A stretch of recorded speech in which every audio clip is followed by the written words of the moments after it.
Yo, what's up, everybody? My name is Jake Demai, and I run a pretty profitable bookkeeping company. And I started from scratch about 5 years ago. I've built it up. It's full time. I make over $200,000 per year. I work 30 to 35 hours, probably even less than that, honestly.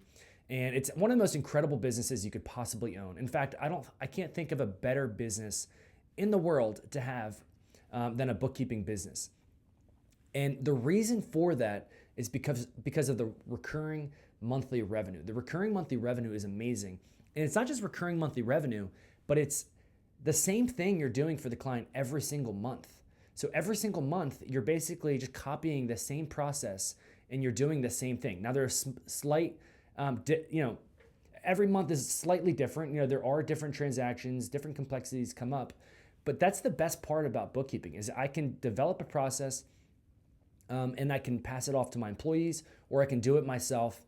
And it really is it's pretty cool. It's a cool business, and I stumbled upon it just like you're probably stumbling upon it right now. And so if you're thinking about doing it, I encourage you to take the leap and start a bookkeeping company. But I do want to jump in. I created this video because I do want to address something that I feel like I haven't put enough of an emphasis on, and that's the onboarding process and how hard it really is, how brutal it really is. Because when I talk about how quickly and how fast I can do the bookkeeping for a recurring monthly client, I talk about how it takes me 30 to 45 minutes to do each client. And that's true. But that's really that's like after month 3. That's really months 4 on. The first 3 months, especially the first 2 months, are the hardest by far. And it's actually and that's the part of the business that will never, in my opinion, will never get replaced by AI, is the beginning part of building a client relationship, creating a process, and really trying to understand the client in general. It's very, very tricky. And so, guys, I'm going to jump into why it's hard, why it's tricky, why it's complicated, why you need to think about what your process is going to look like in your business, but why it's important and why it's an investment into your business, why it's well worth it to put in that extra work. But before I jump into that, I do want to let you guys know about my community. It's called Bookkeeping with Jake Demai. And it's nothing special, it's nothing fancy, but what it is it's unlimited access to me. So if you're running a bookkeeping business, if you're serious about your bookkeeping business, in this community, you get a bunch of things. Number one is the weekly group calls. We have a weekly group call on Wednesday at noon and also on Friday at noon. I'm gonna add some more options as the group grows. It's still a small group. And so if you're interested in joining, you get access to those weekly group calls. You get unlimited access to me in the live chat, for any questions that you have. And then I'm also putting like templates and resources in there that you can also get if you join the community. And what's also cool is you get a front row seat to the course I'm building. So I'm building a 30 to 40 video course. I'm adding one video, periodically at a time. And you get to watch those videos and you get to be grandfathered into the system. You basically get that course for free. But once the course is finished, I'll sell the course for an additional price. But again, you'll be grandfathered into the system if you join now. So think about doing that, guys. If you're serious, I think it would add a ton of value to your bookkeeping business. But enough of that. Let me jump into why it's hard in the onboarding stage, guys. Number one, I think the hardest part about the onboarding process is just getting your head around the business that you're taking on. So a client calls you, they want you to do bookkeeping. You take a look at their QuickBooks and you give them a quote. The next thing I do is I send them an email with everything that I need, all the access I need. And I ask for access because it takes me, and maybe I'm a slow learner. Maybe I'm not very smart, and I already know that's true. But I like to have access to their bank accounts, their payroll accounts, their POS systems, any shared spreadsheets I can get my hands on, any previous year tax returns. I like to get just as much information, any contracts, any templates that they have. I like to have all of that like in a folder saved. So I can go through, I can log into their access, and I can just I can digest their information in my own time. It's hard for me in the beginning to get my head around the business and how they operate. It's really important because, yeah, guys, accounting is simple. Like when you think about the nuts and bolts of accounting, you've got the transactions that you post, you've got the reconciliations, and you've got the reports, but there is so much more to it that you really need to understand, and I think it's important to understand because what you have to understand is how it is the money flowing in the business. Are you capturing all of the transactions? Do they have like accounts that you're not aware of? Are there a lot of personal transactions in the business that you need to get your head around? Are there vendors that you're just not sure about? Do you fully understand what this business is doing, what they're selling, how they're selling it, who's involved in the bookkeeping process? Honestly, and one of the harder parts, guys, is if a client has like invoicing in QuickBooks, or if they have like a POS system or CRM platform where they're billing clients, it's really important to understand how the money is coming in and to get your head around, what that income looks like. It's hard, and I'm not even doing the process justice because every business is so different. And maybe this is a reason why a bookkeeper should maybe niche. I don't believe in niching. I don't think it's worth it. But I see so many different industries, and every industry is a little bit different. But even within the same industry, every business owner is a little bit different. And it can be hard to you have to really think deeply about how the business operates. Another thing that's hard is just the client experience in general and managing that client experience. In the beginning, you're going to talk to the client way more in that first month than you are for the rest of the client, relationship, for the rest of the client business. On a recurring basis, after months 3 and 4, you'll talk to the client like maybe once per quarter. Some clients don't even talk to me for an entire year until tax time. But regardless of the type of business owner, you're always going to talk to them the most in the beginning. And it's going to be kind of taxing in the beginning. Like, you're going to have to schedule meetings with them to ask questions. You're going to have to send emails. You're going to have to answer phone calls. You're going to have to set client expectations to let them know how you run your business, what information is important, what they need to know. It's a little bit more, it's not a little bit, it's a lot more work for the business owner too, because it's not easy for business owners to give you information. It just isn't. They're busy in the operations of their business, but there are some things you need. Like, you need to get that access, and that access to the bank is not easy for the business owner to do because they have to call the bank, they have to log in. They might not even have the login to their bank access. They might need to, they have to do extra work than what they already are doing. And so it's hard for the business owner, but I always tell people, like, take advantage of that initial momentum from the client. It's going to be hard in the future to get information from them. If you don't get the bank access, getting the bank statements every month from the business owner is going to be extremely hard in months like 5 and 6. It'll get harder and harder for the business owner to send you those statements, especially the business owners that are harder to work with. And so I say all this, guys, because the onboarding experience just takes a lot of time. And especially if you have cleanup or catch-up work, you're going to have to do that on top of learning about the client. Now, hopefully you're charging a fee. I always charge a setup fee, especially if I'm setting up QuickBooks from scratch. If I'm like building out their QuickBooks, if they don't have anything at all, I'll charge a fee. It usually depends on how big the company is. And then also for the cleanup and catch-ups, I always charge a fee. So hopefully you're getting paid for the initial onboarding experience. But even if you're not getting paid, I still think it's worth it because, again, of the recurring monthly revenue. If a client sticks around with you for 3 to 5 years at $300, $400 per month, that's like $3,000 to $5,000 per year that you get from that client. And so even if that first month is brutal, it does pay off in the end. And I think it's well worth it. I have 57 clients now, and every single one of those clients have their own individual processes that I created, that I came up with. I've got Loom videos of how I do the work, and I've passed those off to my employees. But it took me 3 to 4 months to get to the point where I could give it to my employees. It does take a lot of my time. It takes a lot of my energy. And so, you just have to be aware of that. If you're starting a bookkeeping company, that part is hard, okay? So I want to give you a few examples, guys. A few clients that I recently onboarded, and maybe it'll just give you an idea as to like what I'm talking about.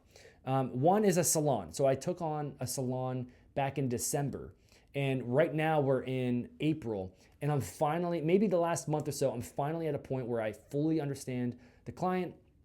I've given it to my employees, and they're doing a lot of the manual grunt work. I'm still talking to the client a little bit. He's trying to get a better feel for his numbers, and I'm still very involved in the review process. But the reason this client was complicated in the beginning was because they have 2 locations. It's a salon, it's a well-known franchise, and so they have 2 locations. And so he wanted me to set it up in one QuickBooks account with different classes, okay? So we had to kind of come up with that together. I had to set this QuickBooks account up from scratch. They have a POS system where they receive credit card sales. So whenever somebody pays for their haircut with a credit card or debit card, it goes to the POS system that they have. And so I download monthly reports and I do a monthly journal entry to record the sales. And so they sell obviously the service and they also sell the product. And so I had to basically find the best report from their POS system. I had to understand how it ties into their deposits because I found that the deposits were a little bit more than the POS system. And so I had to talk to the client about it. Turns out they do receive some cash that's in the POS system, but that's not quite deposited into the account. Or the client's depositing money into the account as like initial investments, and I didn't know that at first. And so, that was one part of it. They also have payroll. They use ADP for payroll. Unfortunately, the integration didn't work because you can't do class mapping through ADP, and so I had to learn about that. But it's coming up with the reports that are needed for that. They have tips. And another thing that was complicated about this client was they have like a number of loans and lines of credits. They had to fit out the building that they were in, so they had a lot of improvements. And so they had a line of credit that was connected to an outside bank account. And so there were complications with, where they were getting the money. Like I'd see a big $10,000 deposit or $25,000 deposit, and I'd have to ask the client, like, hey, what is this from? Is this a personal investment into the company, or is it like a loan you received? Turns out it was a loan, and so I had to get the statements for that. And that loan had a checking account attached to it. So there were like complications with it, and I had to really understand, like, okay, where is the money coming from? How is the money being spent? How do you want the money to be presented on a profit and loss and balance sheet? And so I had probably 3 or 4 meetings, not Loom video meetings, just regular meetings online with the Loom recording so I could record it and save the transcript to my file. But that was one client. 2 different salons, added them in. Now I'm finally in the cruise control mode. They're on autopilot. I review it, my employees do it, and the client is happy about it. Another example is a pest control business that I onboarded back in November. And so I onboarded them in November. And again, up until recently, now I had a really busy January, and so I wasn't able to get things done as fast as I wanted to. But this was a really hard one because I had to convert them from QuickBooks Desktop to QuickBooks Online. And I thought it would be a smooth process, and it was for the most part. But what I didn't realize when I initially quoted them for the cleanup and the catch-up work was how messy the whole process was in general, because the client was doing the books themselves in an extremely outdated way. Their parents owned the business and they passed it off to their son, and their son had outdated processes for how the bookkeeping was done. Things were added in manually. They had their POS CRM system for like billing their customers. And so they were handling all of their receivables through their CRM platform, but then they were like duplicating it and adding it into QuickBooks through an integration. And I told them, like, guys, you don't need to be in QuickBooks at all. Focus on the CRM and the POS system, because that's what they're doing. It was called Field Routes, and they love that software. That's how they manage their routes, and that's how they manage their customers. That's how they bill their customers and receive payments through there. And so I said, guys, like, just focus on that. I'll do QuickBooks. And so I removed them completely from QuickBooks. I'm recording the deposits to just a general sales category, and then I'm doing a monthly journal entry to break out the detail in total on a monthly basis for them. But again, this was a tricky client because they had so much data in QuickBooks. And I basically had to tell them, like, to just step away, to stop doing so much. Because another thing they were doing was they were adding bills for every expense. They thought they had to add a bill every time they received one in the mail. And I told them, I was like, guys, you guys file on the cash basis. You manage your accounts payable on paper anyway through a spreadsheet. Like, they didn't need to use QuickBooks to do that. It just added more work and added more complications to the process. So I had to strip all of that away. I had to look at what they actually needed. Like, why did they actually need bookkeeping in the first place? Turns out they just wanted basic analytics. They just wanted to basically understand where their money was going, and they wanted to have it ready for tax purposes at the end of the year. Every year, it was such a big thing. It was so complicated. They finally come to me. I simplified it for them, and now it's just way less complicated, and I'm doing all the work, and they're not even in QuickBooks. And as an aside, guys, bookkeeping is significantly harder when the client is also in the QuickBooks. When they're creating invoices, when they are receiving payments, when they are adding bills, or even when they're like trying to like change information in there, it just makes everything so messy and so hard to work with because you'll log into QuickBooks, things will change, you can't rely on the information. And so I really like just being in total control of the QuickBooks. I like to send them their own reports. They can look at the reports, but I typically ask my clients to just let me handle it. Now, with that, all that said, if they are using QuickBooks for invoicing, then they do need to be the ones to send the invoicing. They do need to be the ones to receive the payment when there's check or cash received. And so they do have to be a part of it, but the point I was trying to make was I do prefer the client that just isn't involved, that doesn't have invoicing in QuickBooks, okay? And then my third and last example, guys, is a catering company I onboarded. Very similar. They had a process where they were very outdated. They had an old owner who was owning the business, and she does paper invoices to her clients. Now, the problem was she was giving these paper invoices to her employee, and her employee was adding those into QuickBooks. And I didn't realize this. I didn't realize how messy their invoicing was in QuickBooks until I started drilling down into the deposits. And I started looking at the deposits and they just weren't matching up. Turns out the invoice that they send to the client doesn't actually get sent to the client. And the invoice changes based on the event, based on like how many seats were actually filled and what food was delivered, all that stuff. And so it turns out the invoicing was just completely incorrect, didn't match anything. And so again, we scrapped that process altogether. I told them, I was like, if you want to have that detail in QuickBooks, it's just going to take a lot more of my time. It's going to be a headache for you. And so I encouraged her to just stick with the paper invoices for now because she didn't want to look into other softwares. She didn't really want to be involved in QuickBooks. And because of that, I was like, you know what?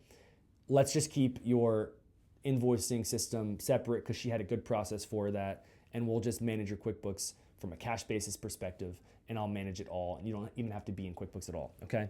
So this catering company was challenging because another thing they had was, they had a POS system again where they charged their customers credit cards, and they had 2 locations for this one too. And so I had to identify which payment was for which location. And so, guys, I give these examples because every client is very different.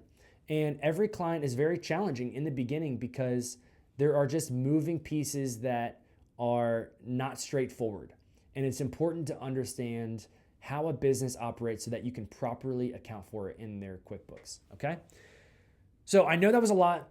I know that was kind of vague. I know that was a lot of information, but the point I'm trying to say is factor that in. Like when you onboard a client, factor that in to your whole year, to how quickly you think you can grow. Because for me, I don't like onboarding more than like 2 clients per month because of how taxing that initial process is, how much time it really takes me. Now, it took me 18 months to quit my full-time job because of this reason. And so maybe my process is outdated, but I think it's worth it to spend extra time with the client to make the onboarding process smooth, to make it, to involve the client in it, to create really efficient processes that are clean and accurate and that are going to stand the test of time. At the end of the day, like I know what information is important at the end of the year for 1099 purposes. I typically know what the client is expecting. And so I try to check all those boxes off when I'm doing the books, when I'm creating the process. I'm trying to only include the information that's important, the information that's actually helpful to the client. And that's what I think makes my company unique. That's what allows me to add the most amount of value. And that's why my business honestly has been so successful, is because of the extra time I spend in that onboarding stage, okay? Well, guys, I appreciate you listening. If you like this video, please like it. If you want to subscribe to my channel, hit that button for subscribing, and I'll talk to you guys later. Thanks.